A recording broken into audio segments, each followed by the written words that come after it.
ஒரு தடவை கடலை மிட்டாய் பர்ஃபி செய்யலாம் அப்படின்னு சொல்லிட்டு ட்ரை பண்ணலாம். யூடியூப்ல பார்த்துதான் ட்ரை பண்ணது வீட்டுல. ஆனா பண்ணும்போது அது என்ன ஆச்சுன்னு தெரியல, ஒட்டிக்கிச்சு, அது வரவே இல்லை. என்னடி சொல்ற, நீ என்ன சொல்ற? அது எடுத்து வாழ்க்கையில அடிச்சு எப்படியோ வெளியே எடுத்தோம். டேஸ்ட் கொஞ்சம் கஷ்டமா இருந்துச்சு கடிக்க சாப்பிடுறதுக்கு. அவ்வளவு கஷ்டப்பட்டு சாப்பிட ட்ரை பண்ணிருக்கீங்க பாத்தீங்களா, மன தைரியத்தை பாராட்டுறேன். நீங்களா யாருடா? How do I tell you? Deepavali அன்னைக்கு வந்து எங்க வீட்ல ஸ்வீட் செய்யலாம்னு சொல்லிட்டு கடைக்கு போயிட்டு குலோப் ஜாமுன் மிக்ஸ்டு பேக்கெட் வாங்கிட்டு வந்துட்டு நான் ஸ்வீட் செஞ்சேன். அப்பன்னு பார்த்து எண்ணெயில போட்டு பொரிச்சு ரொம்ப அழகா வந்தது, கலர்ஃபுல்லா வந்துச்சு. அந்த சக்கரை பாகு எல்லாமே சூப்பரா இருந்துச்சு. சொன்னதே சொல்லிட்டு இருக்காத, மேல சொல்லு. பரிமாறினோடனே எல்லாரும் கேக்குறாங்க, என்ன குலோப் ஜாமுன் கல்லு மாதிரி இருக்கு, கல்லு மாதிரி இருக்குன்றாங்க. நான் நல்லா தானே பண்ணேன், எப்படி கல்லு மாதிரி ஆச்சு? பரவாயில்ல, சாப்பிடுங்க, கொஞ்சம் அட்ஜஸ்ட் பண்ணி சாப்பிடுங்க. மனுஷன் சாப்பிடுவானா? ஆமா, ஒரு நாய் கூட சாப்பிடாது.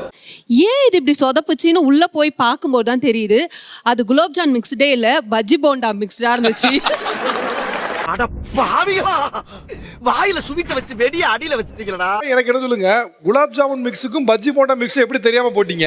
தெரியல, அதுல உருண்டையா இருந்தது. என்ன போய் உங்க கடையில கேட்டாங்க, எனக்கு புரியல. இல்ல இல்ல, என்னங்க எனக்கு ஒண்ணுமே புரியல. அதுதானப்பா எனக்கும் புரியல. குலோப் ஜாமுன் மிக்ஸ்னு கேட்டேன், அவங்க ஒரு பாக்கெட் கொடுத்தாங்க. உங்களுக்கு ப்ராப்ளமா இல்ல அந்த கடைக்காரனுக்கு ப்ராப்ளமா? வாங்கிட்டு வந்தது வேணா என் மிஸ்டேக்கா இருக்கலாம், ஆனா கொடுத்தது கடைக்காரன் தானே, அவன் மேல தானே மிஸ்டேக். என்னென்ன சொல்றான் பாருங்க. நான் என்ன கேக்குறேன், அந்த உருண்டைக்கு மேல எலி மருந்து கொடுத்தா என்ன பண்ணிருப்பீங்க? அவ்வளவுதான், டோட்டல் பாடி. யாருடா சொல்லு நீ?